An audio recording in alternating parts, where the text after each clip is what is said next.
అద్భుతమైన రీతిగా మన సంఘానికి కావలసినటువంటి వాక్యము దేవుడు అనుగ్రహించి ఉంటూ ఉన్నాడు. ఇప్పుడు మన సంఘము పరిస్థితిని బట్టి, మన విశ్వాసులకు కావలసిన పరిస్థితిని బట్టి దేవుడు తన వాక్యాన్ని తన సంఘానికి ఈ విధముగా ఏర్పాటు చేయబడడం జరిగినది.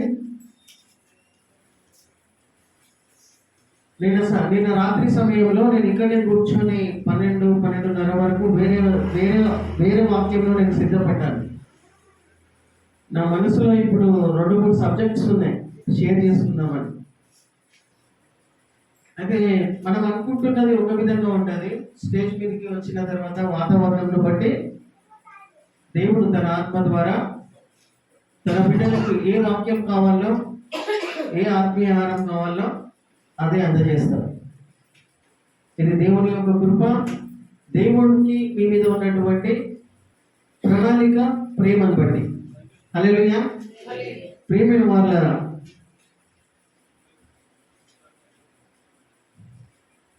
ముఖ్యమైనటువంటి ఉద్దేశం ఏమై ఉన్నదంటే, దేవుడు తన బిడ్డలను ఒక ఉద్దేశం చొప్పున ఏర్పరచుకుంటారు.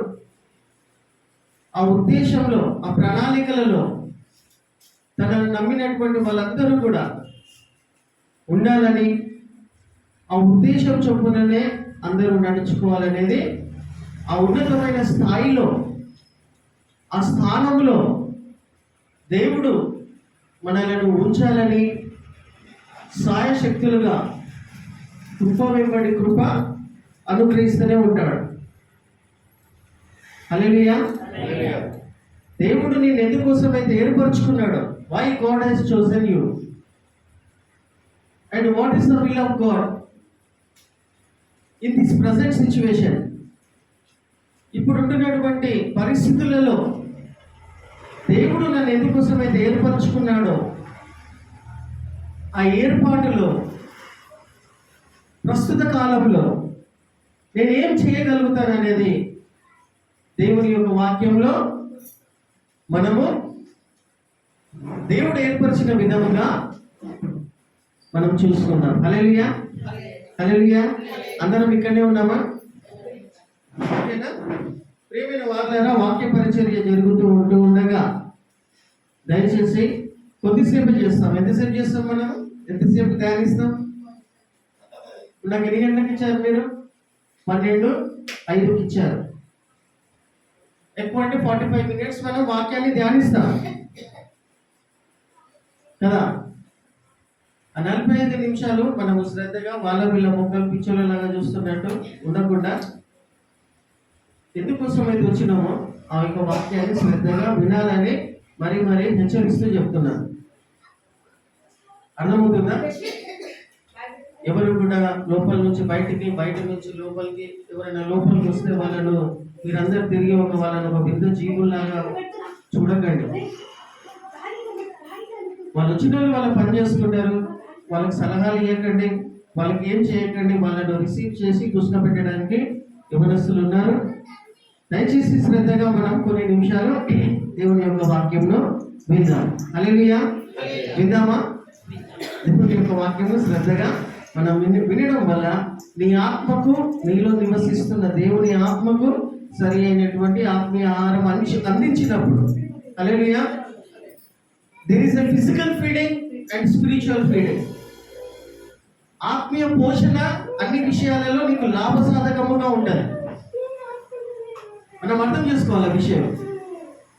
ఈ వాక్యానికి వెళ్ళక ముందు let us read 1 Timothy 4th chapter and 18th verse. 1 Timothy 4వ అధ్యాయం 18వ వచనము. ఈ వాక్యము హోషియా అధ్యాయంలోనికి వెళ్ళక ముందు మనము చూసాం. What is spiritual feeding and physical feeding. ఆత్మీయ పోషణ అనగా ఏంటిది, మరియు శారీరక పోషణ అనగా ఏమై ఉన్నది అనేది మనం చూసుకుందాం. 4th chapter 18th verse చదువుకుందాం.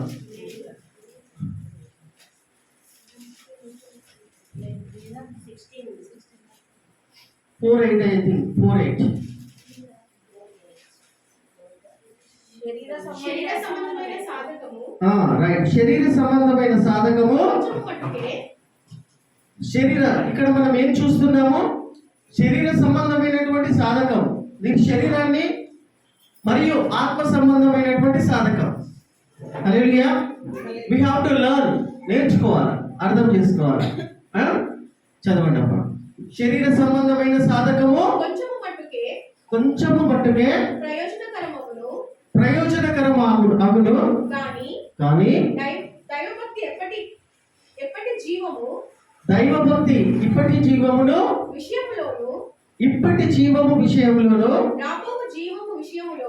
రాబోవు జీవము విషయంలోను వాగ్దానముతో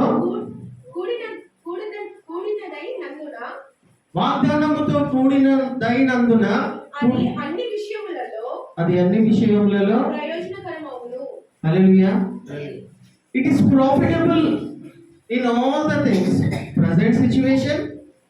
Hallelujah. Present situation. Hallelujah. Hallelujah. Hallelujah. Hallelujah. Hallelujah. Hallelujah. Basic question. ఇప్పటి విషయంలోను, అంటే ఇప్పుడు మనము వాక్యంలో వింటున్న ఈ విషయంలోను, అర్థమవుతుందా? మరియు రాబోవు తరములోను, రాబోవు సమయములోను, present tense, past tense and future tense, in all the ways, in all the things it is profitable to you. ఇది నీకు లాభము కలుగుతుంది. హల్లెలూయా. దైవభక్తి ఇప్పటి విషయంలోను రాబోవు విషయంలోను, అది అన్ని విషయంలోను అన్ని విషయంలోను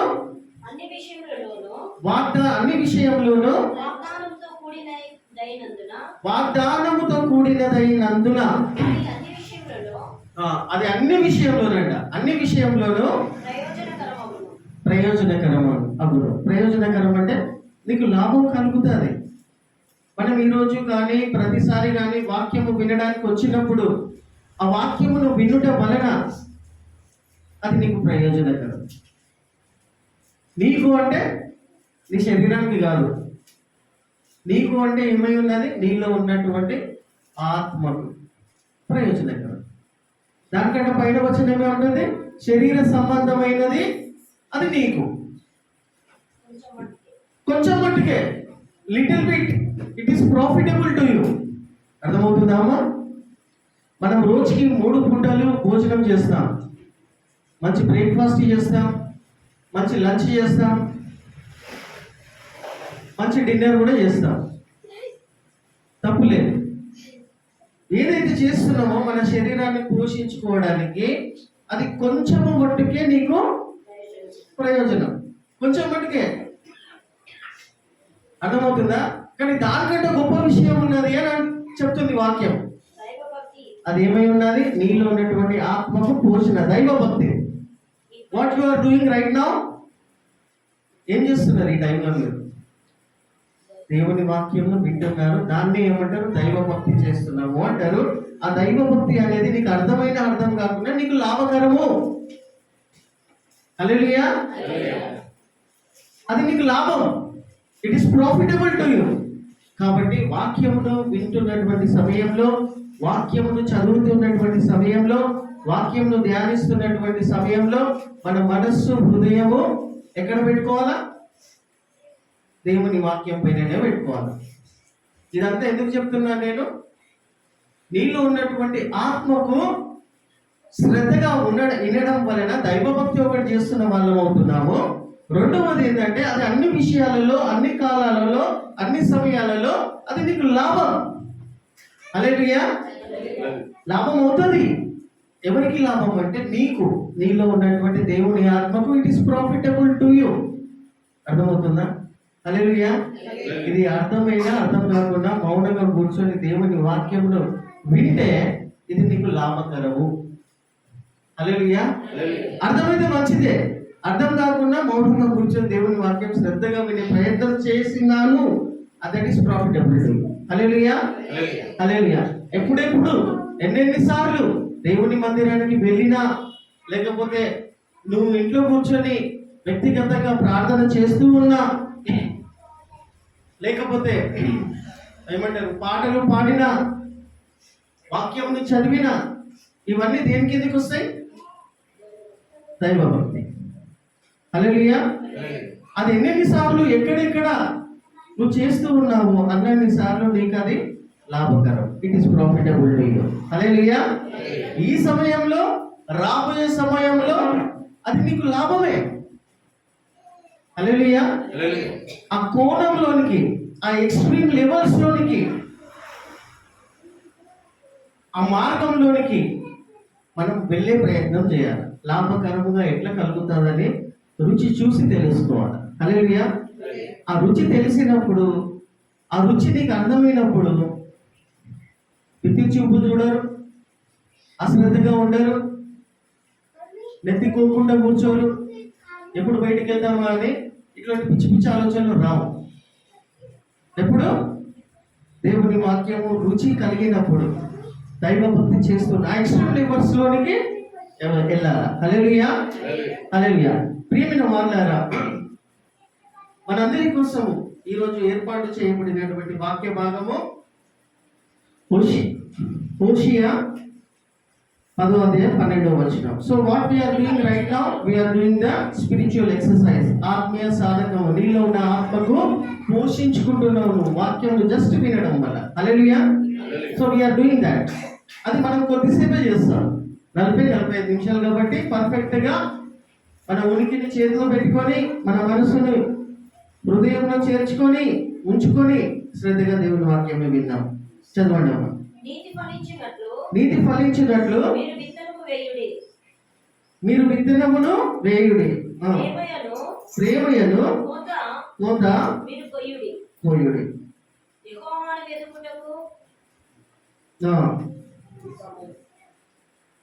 ఇదే సమయము కనుక ఆయన ప్రత్యక్షమే మీ మీద నీటి వర్షము కురిపించినట్లు ఇది వరకెన్నడూ దున్నని వీడి భూమిలో దున్నుడి. హల్లెలూయా. ముఖ్యమైన ఈ వాక్యము ఒక అర్థము, ఒక లైన్ లో మనం అర్థం చేసుకోవాలంటే, ప్రియమైన వాళ్ళారా, దేవుడు హోషియాకు అనేటువంటి గొప్ప ప్రవక్త, హోషియా అనే మాటకు అర్థం ఏమై ఉన్నదంటే రక్షకుడు.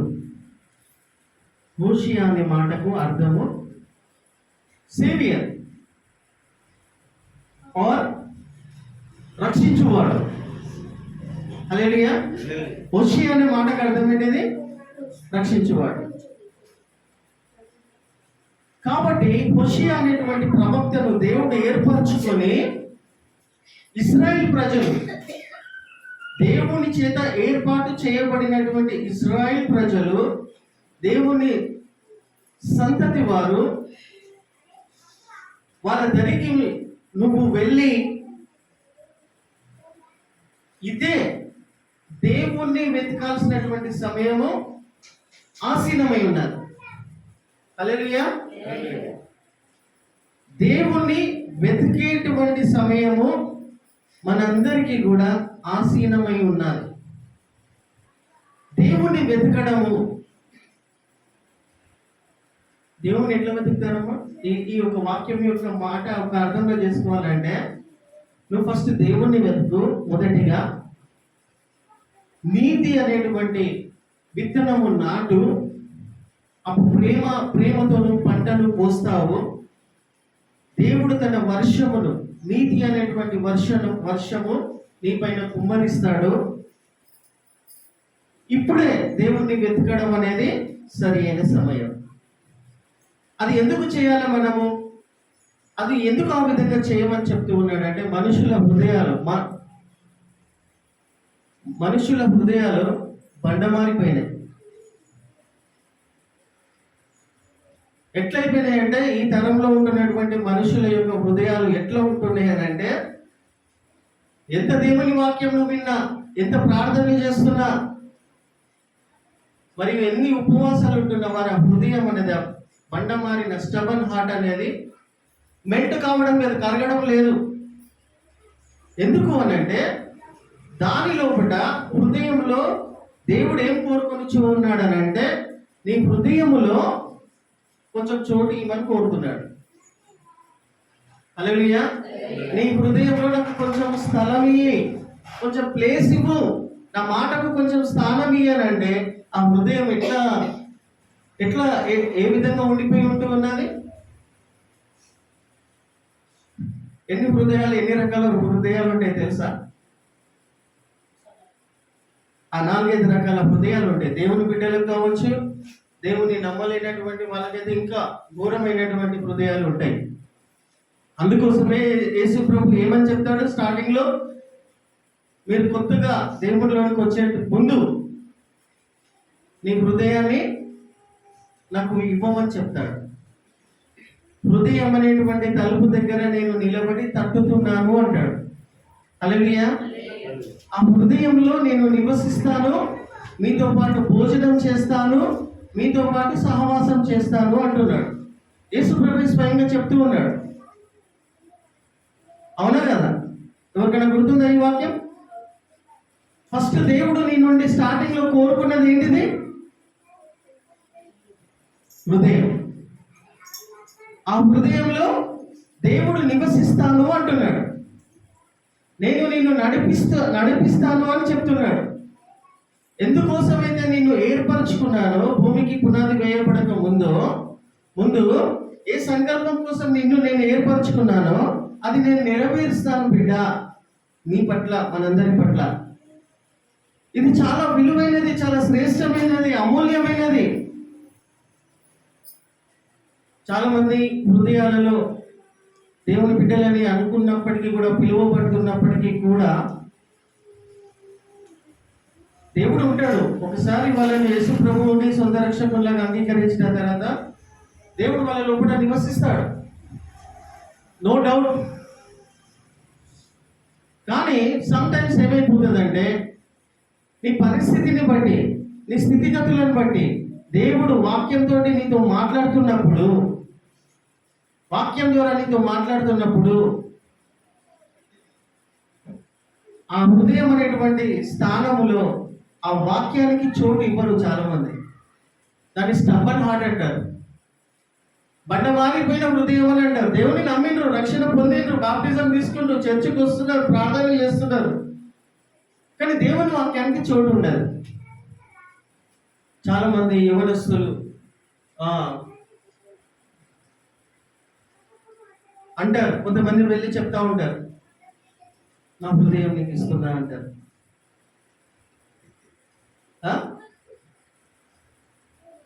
దేవుణ్ణి నమ్మినటువంటి ఆడపిల్లలు, దేవుణ్ణి నమ్మినటువంటి మగపిల్లలు ఎవరైనా నీ దగ్గరికి వచ్చి, మీరు దిల్ మే ఆప్కో దే రహా హూं, నా హృదయాన్ని నీకు ఇస్తున్నా అని అన్నప్పుడు, నువ్వు దేవుని బిడ్డవైతే ఎట్లాంటి హృదయం ఇస్తుండే నీకు? ఎట్లాంటి హృదయం ఇస్తున్నది ఆమె నీకు?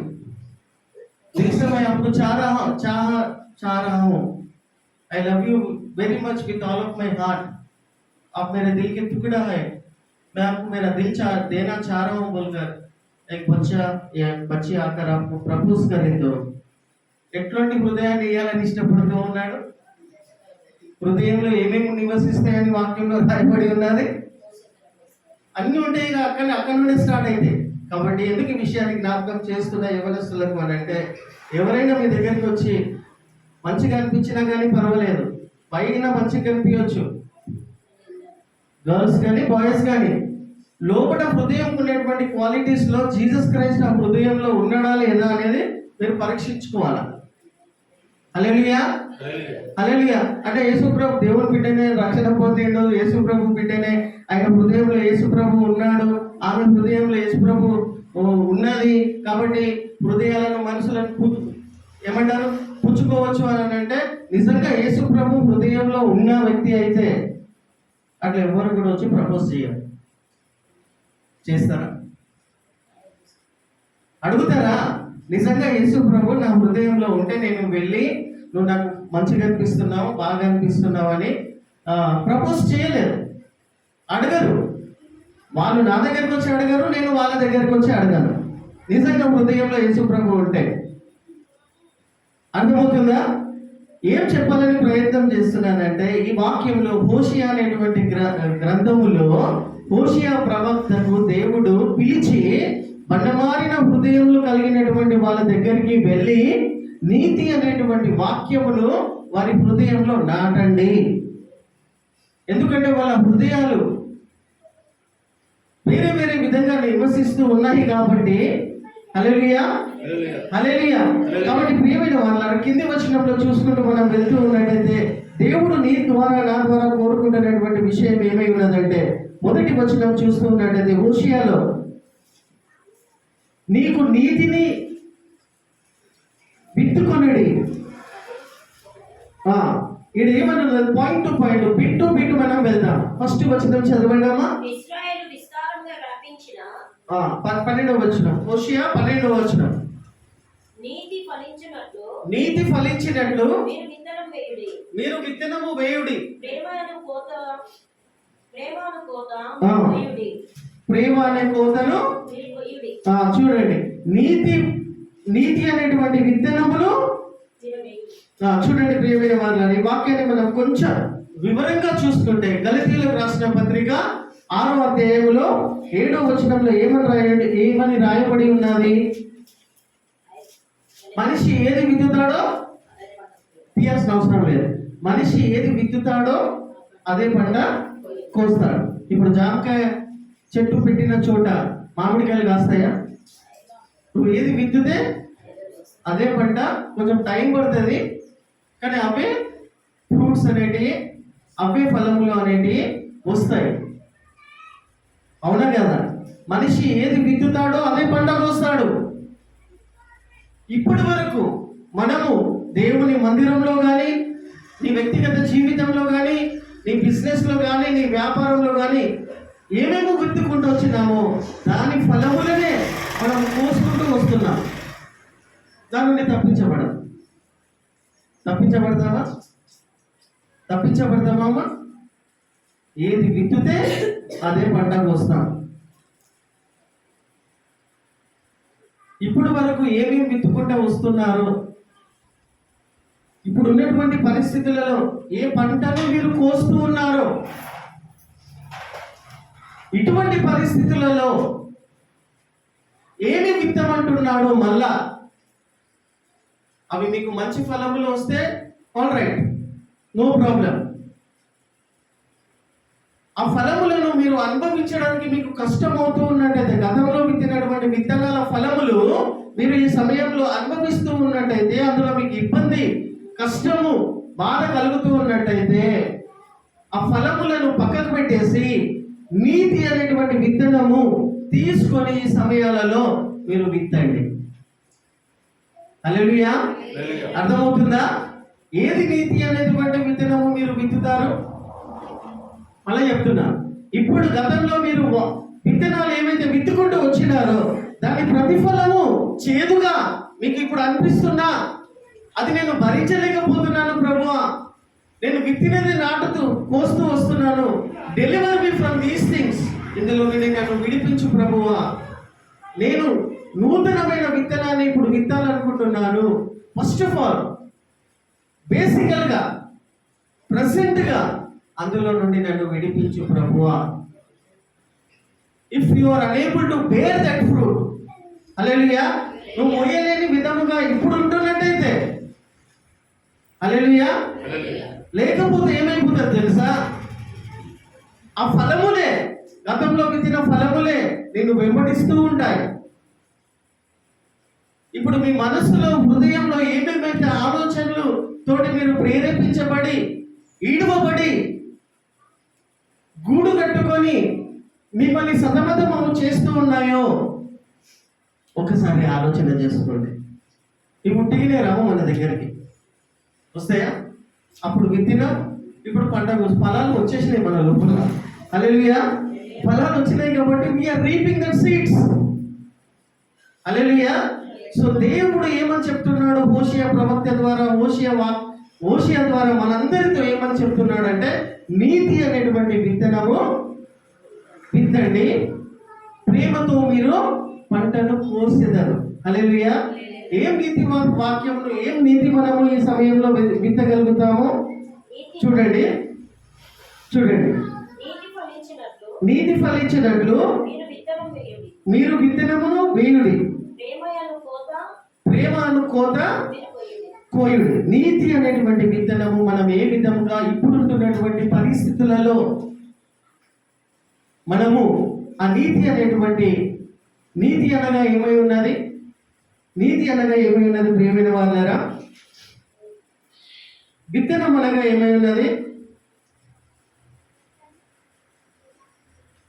నీతి విత్తనము. హల్లెలూయా. నీతి విత్తనము అనగా ప్రియమైన దేవుని బిడ్డలారా, దేవుని వారులారా, విత్తనము అనగా మన క్రియలు, మన ప్రవర్తన. హల్లెలూయా. మనం ఏమేమైతే మాట్లాడుతున్నామో ఒక చోట రాయబడి ఉండదు. ఒక చోట యోహాను సువార్త అనుకుంటా 6వ అధ్యాయంలో రాయబడి ఉంటున్నది. It is the spirit who gives life, the flesh profits nothing. ఒకసారి చూస్తారా? నీతి విత్తనం నాటాలి నేను ఈ పరిస్థితిలో ఉంటే what I can able to do lord. నేను ఏం చేయాలి ప్రభువా? హల్లెలూయా అన్నప్పుడు యేసు ప్రభు ఒక మాట నాకు గుర్తుకొస్తున్నది ఈ సమయంలో. ఐ థింక్ 6వ అధ్యాయము, it is the spirit who gives life, the flesh profits nothing, the words that I speak to you are from the spirit and they are life. Kindly help me anybody. 6వ అధ్యాయం అనుకుంటా, 50 వచనాల తర్వాత ఉంటుంది. పెద్ద అధ్యాయం అది, చదువుతారా? యోహాను సువార్త 6వ అధ్యాయంలో రాయబడి ఉంటుంది. ఇక్కడ నేను రాసుకోలేదు. నీతి అనేటువంటి విత్తనము నేను ఈ సమయంలో విత్తాలి అని అంటే నేనేం చేయాలి ప్రభువా?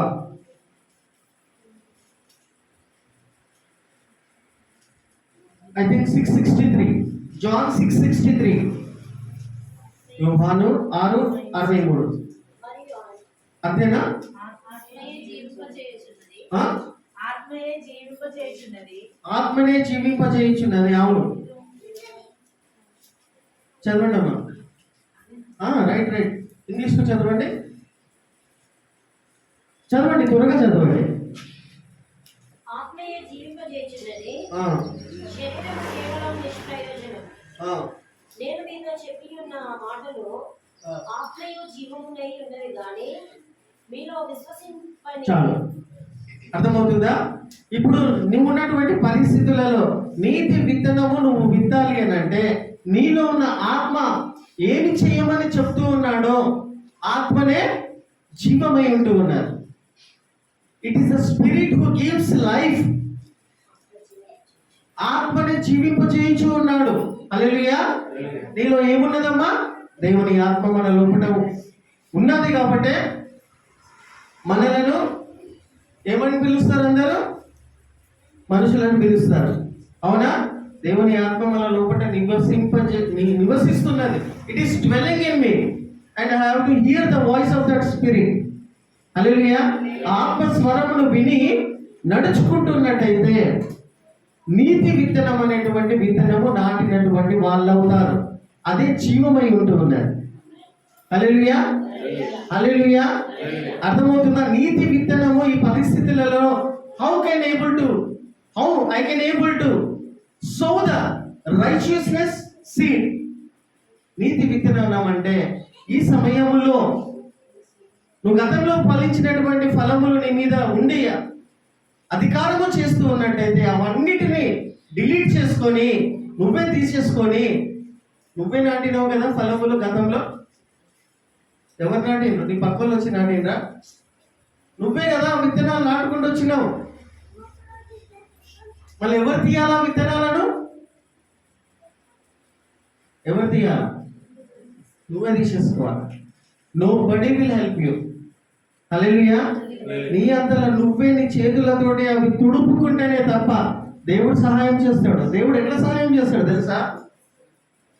నీ మీద కూర్చొని నీ మీద ఉండి అవి తీయడానే. ఏ విధంగా సహాయం చేస్తాడంటే వీటిని తీసివేసుకోవడానికి అవన్నిటిని ప్లగప్ చేసుకోవడానికి శక్తి సామర్థ్యాలను ఇస్తాడు, కృపనిస్తాడు. హల్లెలూయా, హల్లెలూయా. అర్థమవుతుందా? అన్వాంటెడ్ థింగ్స్, అవసరం లేని విషయాలు మన మనసులో నుండి, హృదయంలో నుండి నియంత్రణ నువ్వే తీసేసుకోవాలా. ఎందుకు అని అంటే అవి నిన్ను చాలా ఇబ్బంది పడతాయని దేవుని వాక్యంలో రాయబడి ఉన్నది. అవి గూడు కట్టుకొని ఉంటూ ఉన్నట్టయితే, అర్థమవుతుందామో వాక్యం? అవి గూడు కట్టుకొని నీ మనసు హృదయంలో ఉంటూ ఉన్నట్టయితే, ఆ విధంగా గూడు కట్టుకోవడానికి నువ్వు ద్వారం తెరిచినావు కాబట్టి అవి నిన్ను ఏల్తా ఉన్నాయి. వన్స్ అపాన్ ఏ టైం, ఒకానొక సమయంలో తెలుసో తెలియకనో, హల్లెలూయా, తెలుసో తెలియకనో, లేకపోతే అలవాట్ల పొరపాటో, లేకపోతే ఇష్టపడో, లేకపోతే డబ్బులు ఇచ్చి కొనుక్కోనో అది మనము ఎంటర్ చేసుకున్నాం, ప్రవేశింపజేసుకున్నాం మన లోపల మనం. హల్లెలూయా, హల్లెలూయా. మళ్ళా నియంత్రణ నువ్వు ఎంటర్ చేసి చేసుకునే దాన్ని బయటికి వెళ్ళిపోమనంటే, తీసేసుకోవాలంటే nobody will help you except you yourself. నీ అంతలా నువ్వే ఆ వ్యక్తి తీసేసుకోవాలి. హల్లెలూయా. నేను ఇబ్బంది పెడుతున్న విషయాలు అంటున్నా, నిన్ను ఇబ్బంది పెడుతున్న విషయాలను నీ అంతలా నువ్వే టైం తీసుకొని, మోకాళ్ళ మీద ఉంటావా, కాళ్ళు భూమి మీద పెట్టుకొని, మనసును చేతిలో పెట్టుకొని, నిదానించుకొని నీ అంతలా నువ్వే తీసేసుకుంటేనే తప్ప అవి నీ లోపటి నుండి బయటికి వెళ్ళవు. దేవుడు సహాయం చేస్తాడు, తీసివేయడానికి నీకు బలం ఇస్తాడు, తీసేసుకోవడానికి బలాన్ని ఇస్తాడు, కృపనిస్తాడు. కృప అంటే తెలుసు కదా, అది తీసుకోవడానికి అవకాశాన్ని ఇస్తాడు, నడిపింపునిస్తాడు, బలమునిస్తాడు, వెలుగునిస్తాడు. హల్లెలూయా. కాబట్టి ప్రియమైన వారులారా, ఇక్కడ రాయబడిన విధంగా మనం చూస్తూ ఉన్నట్టయితే మనము కృప మరియు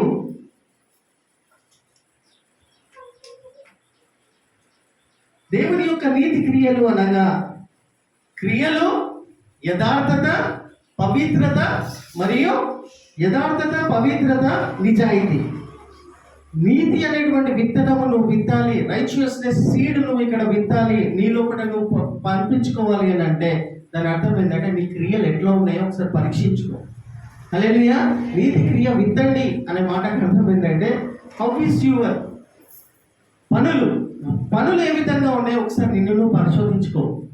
హల్లెలూయా. కాబట్టి ప్రియమైన వారులారా, ఈయన వాక్యంలో రాయబడినట్టుగా చూస్తూ ఉన్నట్టయితే యోహానుకు రాయబడినటువంటి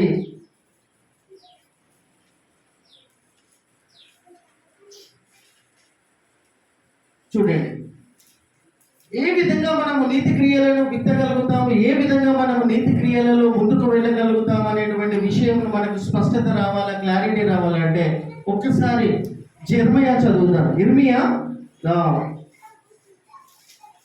12:29-14 వచ్చినారు, చదవండి. 12వ అధ్యాయం 29వ అధ్యాయము 12-14 వచ్చినారు, త్వరగా చదవండి. మనం కొద్దిసేపట్లో ఒక 20 minutes లో we are going to close this session. మీరు నాకు మొరపెట్టుదురే గాని మీరు నాకు ప్రార్థన చేయొచ్చు వద్దురేని నేను మీ మనవి ఆలకింతును.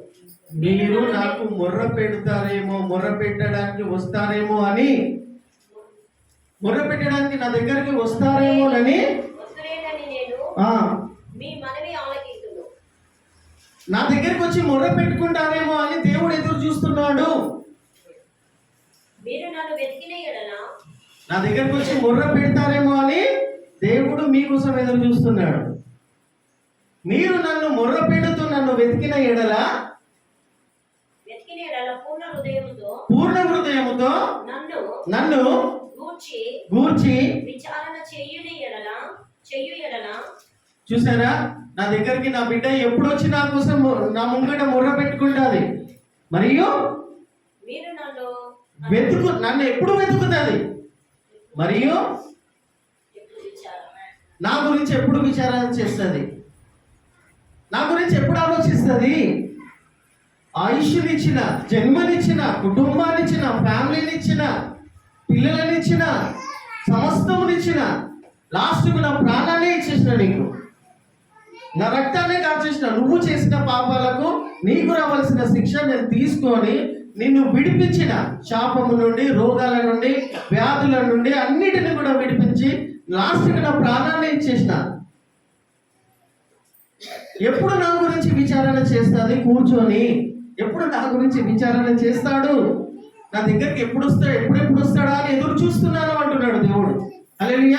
నీతి వాక్యమును విత్తడం అంటే మన క్రియలు ఈ విధంగా నడుచుకున్నట్టయితే నీతి విత్తనములు విత్తినటువంటి వాళ్ళం అవుతాం. హల్లెలూయా. అర్థమవుతుందా? నీతి విత్తనమును విత్తండి అనే మాటకు అర్థం ఏంటంటే, నీతి విత్తనాలు మనం ఎప్పుడు విత్తుతాము అని అంటే, ఈ వాక్యాన్ని మనం తీసుకున్నప్పుడు. ఎట్లా తీసుకోవాలి ఈ వాక్యం? దేవుడు నా కోసం ఎదురు చూస్తూ ఉన్నాడు. ఫస్ట్ వచనం అదే ఉన్నదా? మీరు నాకు మొర్రపెడతారేమో అని దేవుడు ఎదురు చూస్తున్నాడు. హల్లెలూయా. నువ్వు నాకు మొర్ర పెడతావేమో అని దేవుడు నీ కోసం ఎదురు చూస్తున్నాడు. మరియు ప్రార్థన చేయించు వస్తురేమోనని నేను. హల్లెలూయా. హల్లెలూయా. ఎప్పుడైనా యథార్థంగా ఇప్పటి వరకు ఎప్పుడైనా యథార్థంగా దేవునితో ముఖాముఖిగా పర్సనల్గా వ్యక్తిగతంగా కొంచెం సమయం గడిపి దేవుడు నా కోసం ఎదురు చూస్తున్నాడు